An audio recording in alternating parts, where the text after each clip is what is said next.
जन्म शताब्दी पुस्तक माला 3। अपने ब्राह्मण एवं संत को जिंदा रखें। लेखक श्री राम शर्मा आचार्य।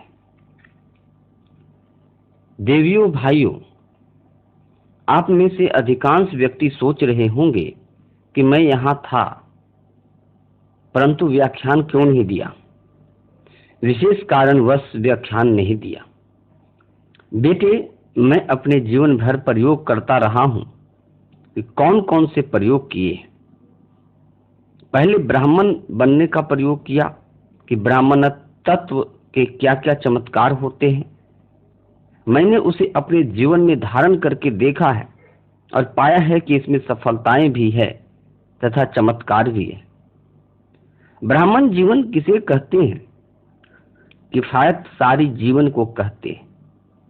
ब्राह्मण उसे कहते हैं जो अपना खर्च कम से कम में चला सकता हो तथा अधिक से अधिक अपना धन, अकल, मेहनत समाज में लगा सकता है, जिससे उसके जीवन का लक्ष्य, समाज का लक्ष्य पूरा होता हो। जिसे आदमी के पास कुछ बचता ही नहीं है, वह समाज को क्या देगा? हमें यह कहना होगा कि अध्यात्मवादी बनने के लिए किफायत सारी बनना होगा, ब्राह्मण बनना होगा। हमने इसका प्रयोग किया है तथा लाभ पाया है। हमने अपना खाने पीने तथा रहने का ढंग ब्राह्मण का रखा है। अपने जमीन के बाबत जो कुछ हमें मिला था उसे गायत्री तपोभूमि के लिए दान कर दिया। मैंने अपनी पत्नी से पेशवा ब्राह्मणों की उपमा देते हुए कहा कि आपको भी यह जीवन जीना चाहिए। पेशवा के राम टांक ने अपने गुरु की पत्नी के आदेश पर सब कुछ दे दिया था। इन्होंने भी अपने सारे गहने गायत्री तपोभूमि के लिए लगा दिए। पैसों की दृष्टि से हम खाली हाथ हो गए, परंतु शक्ति बहुत मिल गई। मित्रों, धन की और बल की शक्ति नहीं होती, वह ब्राह्मणत्व की शक्ति होती है। यह मैं आपको यकीन दिला सकता हूं। मैं ब्राह्मण था और अब भी ब्राह्मण हूं। जो कुछ भी आप देख रहे हैं, यह ब्राह्मणत्व का चमत्कार है। इस दुनिया में मित्रों, एक ही बिरादरी रह गई है जिसका नाम बनिया है। बाकी सारी बिरादरी मर गई है। एक ही जिंदा है, वह है बनिया।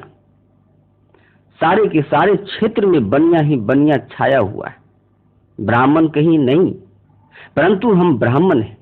इस पर हमें गर्व है तथा संतोष है।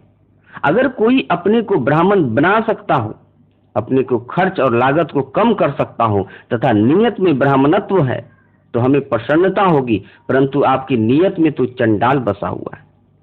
आदमी को गरीब भी होना पड़ेगा, यह हमने ब्राह्मण का प्रयोग करके देखा है। दूसरा वाला प्रयोग हमने किया साधु का, जिसका नाम तपस्वी है। हमने अपने सारे छिद्रों को बंद कर दिया। यह दूसरा कदम है। कांटे पर चलने वाले का नाम तपस्वी नहीं है। ठंडे पानी से नहाने वाले का नाम तपस्वी नहीं है। उस आदमी का नाम साधु और तपस्वी है जिसने अपने आप को तपाया। उसका नाम तपस्वी है, उसका नाम साधु है। हमने अपने आप को तपाया है। अकल की दृष्टि से आदमी से ज्यादा बेईमान बहुरूपिया कोई नहीं है। हमने अपने अकल को ठीक कर लिया है। आप भी मारे डंडों से अपनी अकल को ठीक करें। हमने अपनी हर चीज को तपाया, भीतर वाले हिस्से को भी तपाया। हमने अपनी हर चीज को तपाया। हमने अपने मन को, बुद्धि को तपाया। पर आपकी बुद्धि तो ऐसी चंडाल है, ऐसी पिशाचिनी है कि क्या कहें। किसी की जिंदगी की समस्या को हल करने का सवाल था तो आपकी अकल, आपकी बुद्धि ने ऐसी मक्कारी की कि क्या कहना। पैसे से लेकर समय तक हमने केवल समाज के लिए खर्च किया। यह कसा हुआ जीवन हमारा तपस्वी का जीवन है। मंत्रों में शक्ति है, गलत बात नहीं है। देवताओं में शक्ति है, यह भी गलत नहीं है। किंतु अगर कोई आदमी तपस्वी है तो वह हर काम को कर सकता है। अपने अनुष्ठान काल में हमने किसी से बात नहीं की। कोई भी अन्य चीज नहीं खाई, जौ की रोटी एवं छाछ, बस यही 2 चीजें हम खाते रहे। जैसे हमने अनुष्ठान खत्म किया कि एक व्यक्ति आए जो नकली रेशम बनाते थे। उन्होंने कहा कि हम आपको गुरु बनाएंगे। उन्होंने ₹1.25 हमारे हाथ पर रखा। इस पर हमने सोचा कि तब तो हम ब्राह्मण नहीं हो सकते, हम मजदूर हैं। उन्होंने कहा कि ब्राह्मण को तो लेना चाहिए। यह आज से लगभग 35-40 साल पहले, सन 1945-46 की बात है। उस सज्जन को लेकर हम बाजार गए। उस जमाने में ठंडी में बिछाने के लिए पुराने कपड़ों को तथा रुई की हाथ से बनी दरियां ₹2 में मिलती थी। उससे वही चीजें खरीद कर जरूरतमंदों में बांट दी, पर अपने लिए हमने उसे स्वीकार नहीं किया। हमारी अक्ल एवं जो भी चीज हमारे पास थी उसे हम हमेशा बांटते चले गए। उस आदमी ने कुछ दिनों के बाद हमारे पास ₹200 भेजे। हमने उसे गायत्री तपोभूमि की मंदिर बनाने में लगा दिया। यह वह पहला आदमी था जिसने हमें पैसा भेजा था। यह घटनाएं सुना रहा हूं मैं आपको अपने तपस्वी जीवन की। इसी तरह हमारे सारे कार्य होते चले गए, कोई काम हमारा रुका नहीं। एक प्रयोग वाणी के संयम का हम सुनाते हैं आपको। हम चाहते थे कि हम मौन धारण कर लें तथा बैखरी वाणी का प्रयोग कम करें। हमने जितना व्याख्यान दिया है, दुनिया में शायद ही किसी व्यक्ति ने व्याख्यान दिए होंगे। हमारे व्याख्यानों में लोगों के कायाकल्प हो गए, जैसे रामकृष्ण परमहंस के व्याख्यान से हुआ था। लेकिन जो लोग रीछ का व्याख्यान सुनने आए, उनको कोई फायदा नहीं हुआ। जिन लोगों को हम व्याख्यान देते हैं, उसे सुनकर जब देखते हैं, चख कर देखते हैं कि आदमी कैसा है, घटिया है या वजनदार, तो भी हमें छोटे छोटे आदमी घटिया आदमी दिखाई पड़ते, हमें वजनदार आदमी दिखाई नहीं पड़ते। वजनदार आदमी माने सिद्धांत के आदमी, सिद्धांत को सुनने वाले, मानने वाले, उस पर चलने वाले, सिद्धांतों को जीवन में उतारने वाले कोई नहीं दिखाई पड़ते। लोगों का गुस्सा न करके अपने पर गुस्सा न करूं तो क्या करूं? आपको मालूम है, जब आदमी मरने को होता है तो उसे बहुत से आदमी मिलने आते हैं, बहुत सी शक्ति खर्च होती है। कोई कहता है ताऊ जी अच्छे हैं, कोई कहता है कि हमें आशीर्वाद दे दीजिए। इससे बातें करने में बहुत शक्ति खर्च होती है, इसमें भीतरी शक्ति बेहद खर्च होती है। इसलिए हमने विचार किया है हम मिलना बंद कर देंगे। हम अपनी वैखरी वाणी को दूसरे काम में खर्च करेंगे। वैखरी वाणी कम हो जाएगी तब पश्चंती वाणी, मध्यमा वाणी का उपयोग करेंगे ताकि हम ज्यादा काम कर सकें। बिना बातचीत किए ही ज्यादा काम कर सकते हैं तथा वातावरण को गर्म कर सकते हैं। बेटे अरविंद घोष ने, महर्षि रमन ने इस प्रकार का प्रयोग किया था और सारा हिंदुस्तान गर्म हो गया था। वैखरी वाणी के माध्यम से अनावश्यक शक्तियां खर्च होती चली जाती है। इसलिए मैंने विचार किया कि अब इसका खर्च कम करेंगे। भगवान की शक्ति बहुत है। अब की बार मैंने प्रयोग किया, अब बोलने की बात कम करता जाऊंगा, इस काम में समय कम खर्च करता जाऊंगा और लोगों से बातें कम करता जाऊंगा। कारण अधिकांश लोग अपनी राम कहानी लेकर आते हैं, अनावश्यक भीड़ आ जाती है और कहती है कि हमारा मन नहीं लगता, ध्यान नहीं लगता। बेकार की बातें लोग करते हैं, यह नहीं कि मतलब की बातें करें। बेकार की बातें करने में अब हम समय खर्च नहीं करेंगे। वाणी से बात नहीं होगी तो क्या आप निष्ठुर हो जाएंगे? नहीं बेटे, हमने ब्राह्मण के बाद संत के रूप में कदम बढ़ाया है। संत उसे कहते हैं जिसका मन करुणा से लबालब भरा हुआ होता है। जो दाढ़ी बढ़ा लेता है, रंगा हुआ कपड़ा पहन लेता है, ध्यान कर लेता है, उसे संत नहीं कहते। करुणा से भरा हुआ व्यक्ति ही संत कहलाता है। जब तक हम हैं तब तक हम समाज के लिए काम करते रहेंगे। एक हमारा प्याऊ जो कभी सूखेगा नहीं, जो पसीने से लथपथ हो गए हैं, थक गए हैं, हमारे प्याऊ पानी हमारी तपस्या में से उनको देते रहेंगे। उन्हें हरा भरा बनाए रखेंगे। आप सब लोग हमारे प्याऊ से पानी पी सकते हैं। ब्राह्मण संत का जीवन चलता रहेगा। हम प्याऊ बंद नहीं कर सकते। हमने एक चिकित्सालय डिस्पेंसरी खोला है।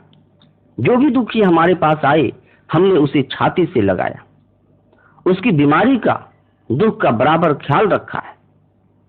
संत का काम भाव संवेदना का है। हमें अपने बच्चों को खिलाना है, बच्चों की देखभाल करनी, बच्चों को गुब्बारा बांटना है, बच्चों के चेहरे पर मुस्कुराहट देखनी है। ये चीजें देखकर हमको खुशी होती है। हम बच्चों के स्कूल चलाते हैं। इसका मतलब क्या है? हमारा अस्पताल चलता है, डिस्पेंसरी चलती है। प्याऊ चलाने से क्या मतलब है? यह आध्यात्मिक बात है, यह संत की बातें हैं। तो क्या आप संत की दुकान बंद कर देंगे? नहीं, बंद नहीं करेंगे। जब तक हम जिंदा हैं, आगे भी चलता रहेगा। आप लोगों को हमने कई बार कहा है, 1000 बार कहा है कि आपकी जो समस्याएं हैं उसे आप लिख कर दें।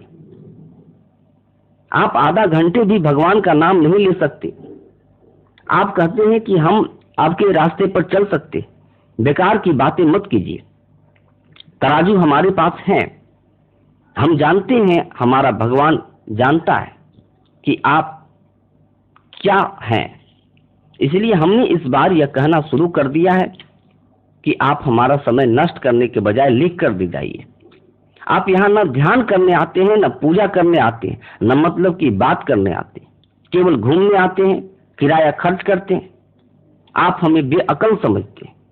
हम आपकी नस नस जानते हैं। इसलिए हमने वैखरी वाणी से बोलना बंद कर दिया। हमारी गुरु हमसे वैखरी वाणी से नहीं बोलती, पश्चंती वाणी से बोलते, परावाणी से बोलते।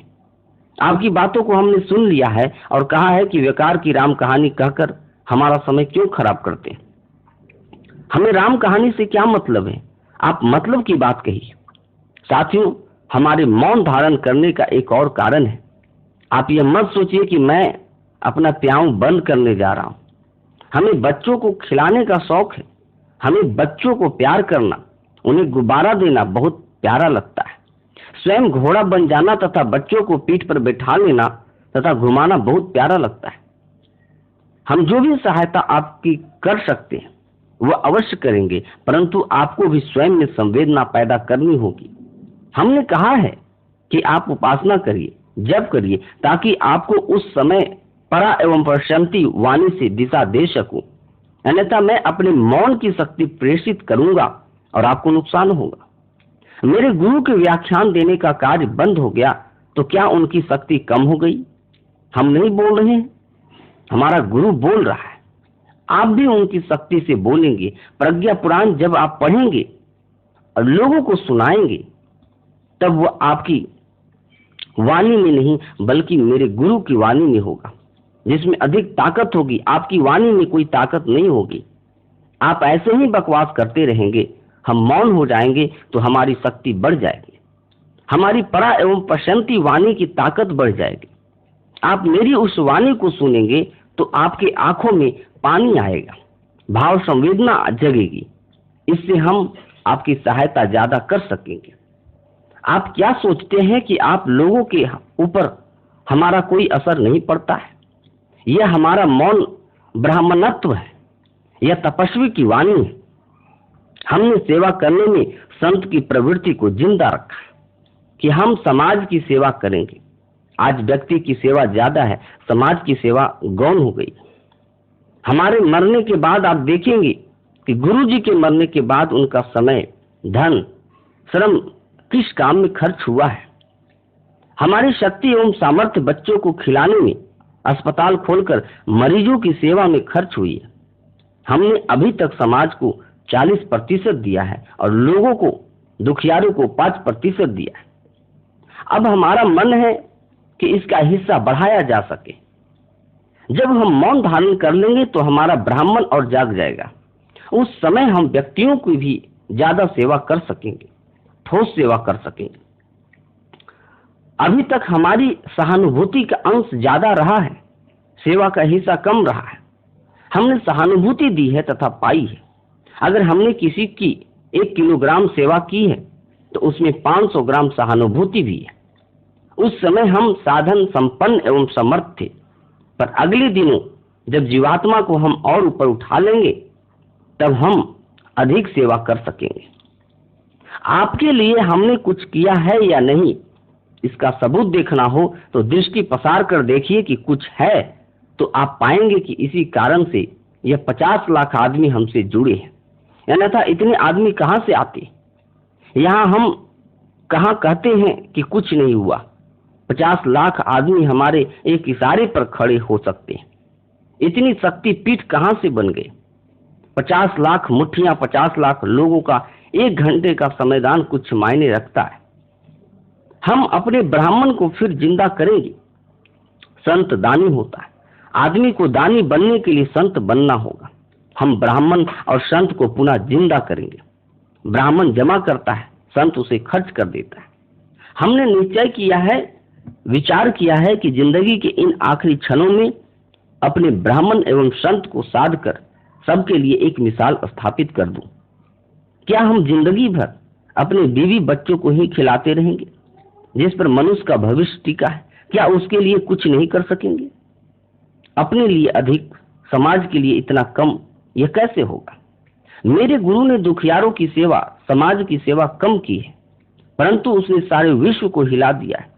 दूसरों के दुखों को देखकर यह सोचते हैं कि इसके लिए हम क्या करें। इस समय मैं रो पड़ता हूं तथा उसे सहायता किए बिना मेरा मन नहीं मानता है।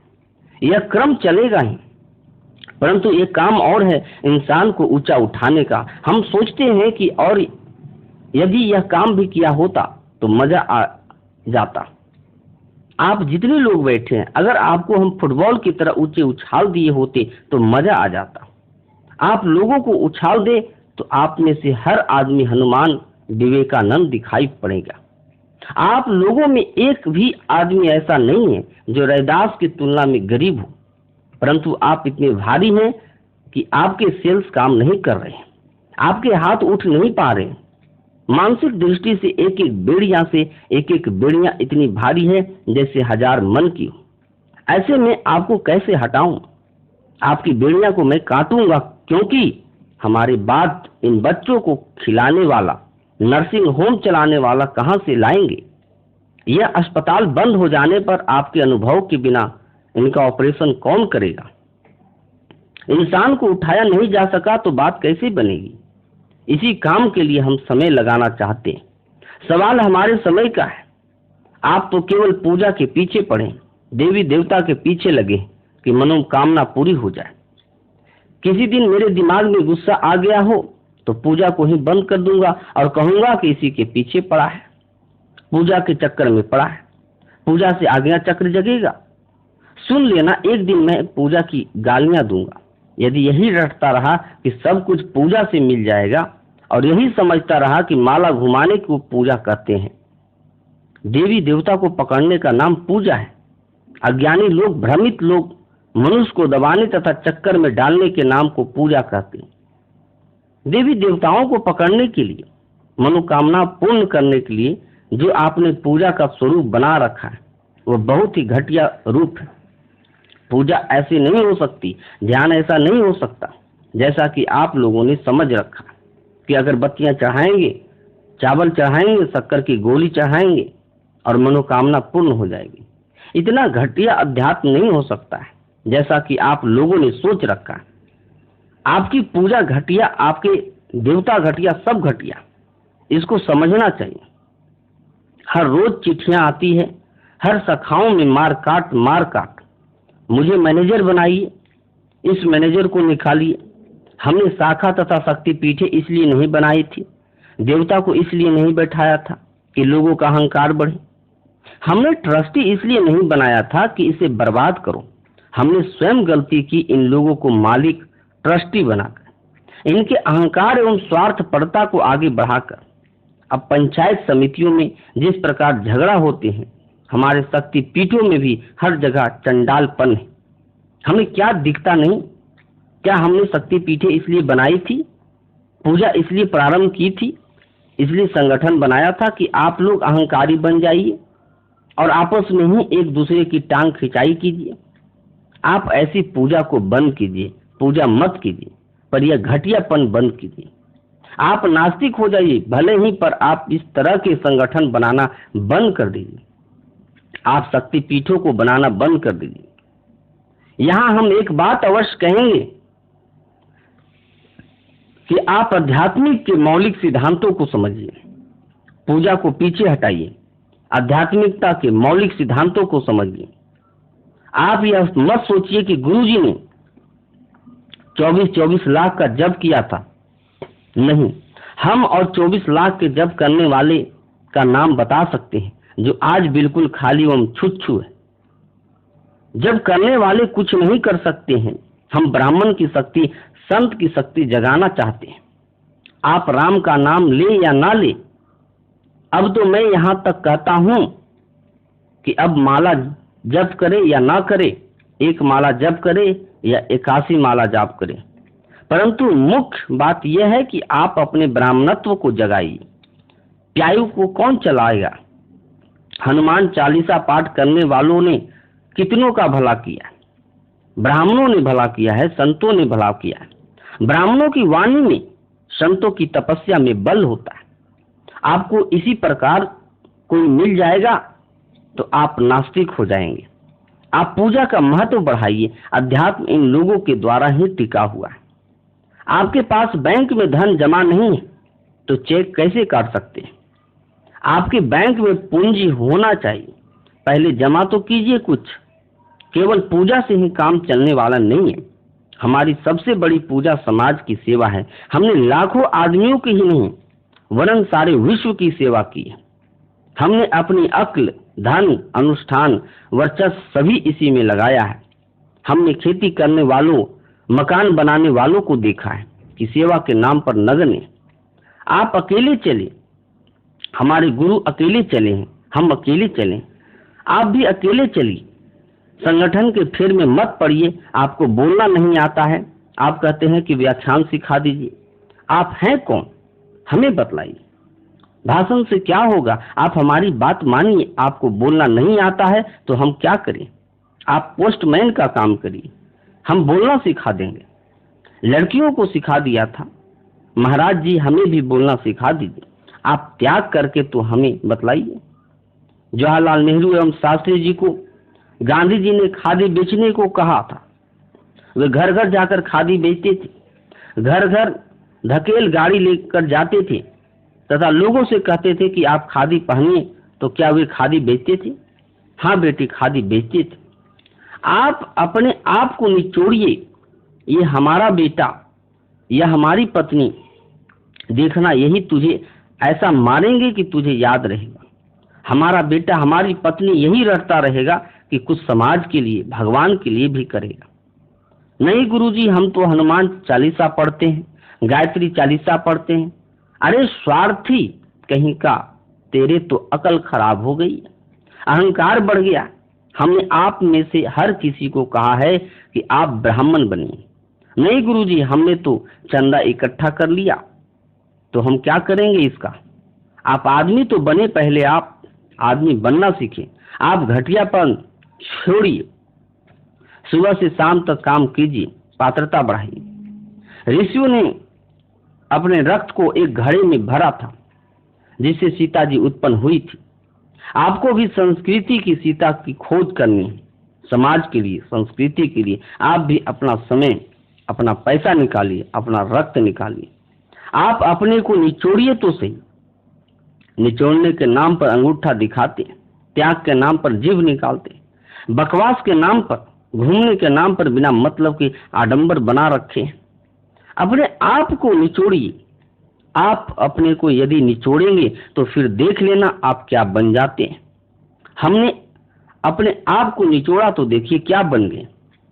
अगर आपने अपने आप को निचोड़ दिया हो तो हमारा एक काम जरूर करना, और वह यह है कि हमारे विचार, हमारी आग को लोगों तक पहुंचाना। हम लेखक नहीं हैं, हमारे लिखे शब्दों में से आग निकलती है, विचारों की आग, भावनाओं की, क्रांति की आग निकलती है। हमारी लेखनी में से निकलती है आग, मस्तिष्क में से निकलती है आग, हमारी आंखों में से निकलती है हमारी विचारना की आग, भावनाओं की आग, संवेदनाओं की आग को आप घर घर पहुंचाइए। आप में से हर आदमी को लाल बहादुर शास्त्री, जवाहरलाल नेहरू, सरदार पटेल होना चाहिए। गांधी जी के आदेश पर वे खादी धकेल पर रखकर बेचने गए थे। ईसाई मिशन की महिलाएं भी घर घर जाती हैं और यह कहती है कि हमारी एक पैसा की किताब जरूर खरीदी, अगर अच्छी न लगे तो कल मैं वापस ले लूंगी। अरे यह किताब बेचना नहीं है बाबा, मेरे विचार को घर घर पहुंचाना है। आप लोगों के जिम्मे हमारा एक सूत्रीय कार्यक्रम है, आप जाइए, अपने को निचोड़िए। आपका घर का खर्च यदि 1000 रुपये है तो निचोड़िए इसको और उसमें से बचत को ज्ञान यज्ञ के लिए खर्च कीजिए। हमारी आग को बिखेर दीजिए, वातावरण को गर्म कर दीजिए, उससे अज्ञानता को जला दीजिए। आप लोग जाइए और अपने को निचोड़िए, ज्ञान घट का पैसा खर्च कीजिए। तो क्या हम अपनी बीवी को बेच दें, बच्चे को बेच दें? चुप कंजूस कहीं के, ऊपर से कहते हैं हम गरीब हैं। आप गरीब नहीं, कंजूस हैं। हर आदमी के ऊपर हमारा आक्रोश, हमें आग लग रही है और आप निचोड़ते नहीं। इंसान का ईमान, व्यक्तित्व समाप्त हो रहा है। आज शक्ति पीठे, प्रज्ञा पीठे जितनी बढ़ती जा रही है उतना ही आदमी का अहंकार बढ़ता जा रहा है। आपस में लड़ाई झगड़े बढ़ते जा रहे हैं। जब हविष्य के मालिक बनते जा रहे हैं, हम चाहते हैं कि अब 15-20 हजार में फूस के शक्तिपीठ, प्रज्ञापीठ बन जाते तो कम से कम लोगों का राग द्वेष, अहंकार तो नहीं बढ़ता। आज आप लोगों में से एक ही निवेदन की आप हमारी आग स्वयं बिखेरिए, नौकरी से नहीं, सेवा से। आप जाइए एवं हमारा साहित्य पढ़िए तथा लोगों को पढ़ाइए। और हम क्या कहना चाहते थे, हम 2 ही बातें आपसे कहना चाहते हैं। पहली, हमारी आग को घर घर पहुंचाइए। दूसरी, ब्राह्मण एवं संत को जिंदा कीजिए ताकि हमारा प्याऊ एवं अस्पताल चल सके, ताकि लोगों को अपने बच्चों को खिला सके तथा उन्हें जिंदा रख सके तथा मरी हुई संस्कृति को जिंदा कर सके। आप 11 माला जाप करते हैं, आपको बहुत बहुत धन्यवाद।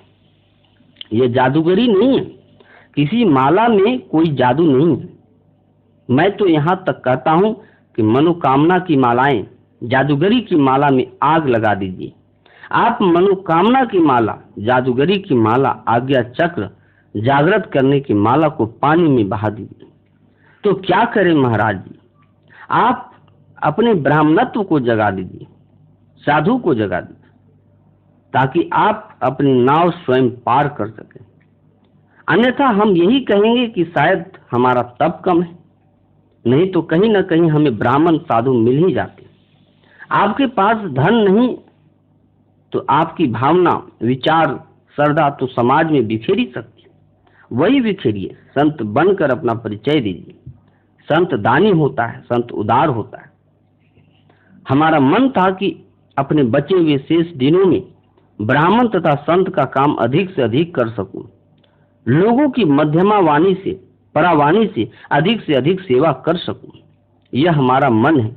मैं आपको एक ही बात कह सकता हूं कि आप अपने को निचोड़िए, बचत कीजिए।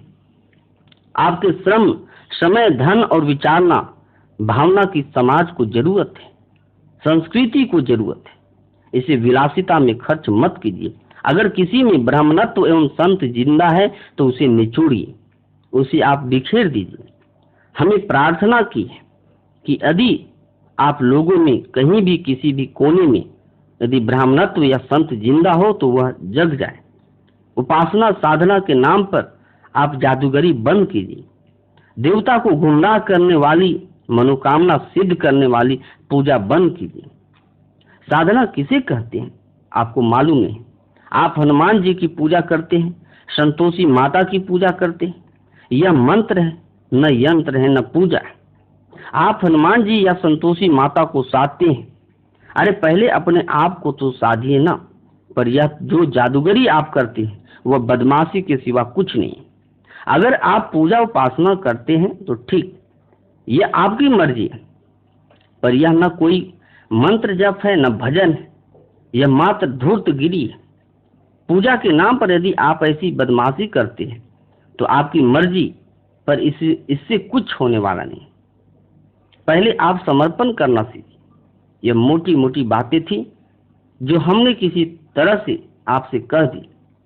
हमारे गुरु जी की यही मर्जी है कि हम आप में से हर आदमी में से ब्राह्मण तथा संत को जिंदा करें, और हम यही चाहते हैं कि अगर हमारे अंदर बल हो तथा आपके अंदर ब्राह्मणत्व तथा साधु हो तो वह जिंदा हो जाए।